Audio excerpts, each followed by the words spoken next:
automatically until they found, because they never had a lot of money, so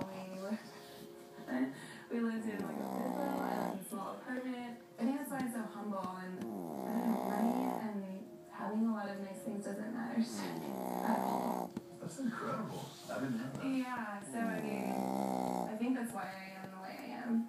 Like, not having money wasn't ever difficult. Did you ever think, I'm different from maybe my friends at school and this is tough? Yeah, it's always hard when you are different and you don't necessarily have everything that your friends.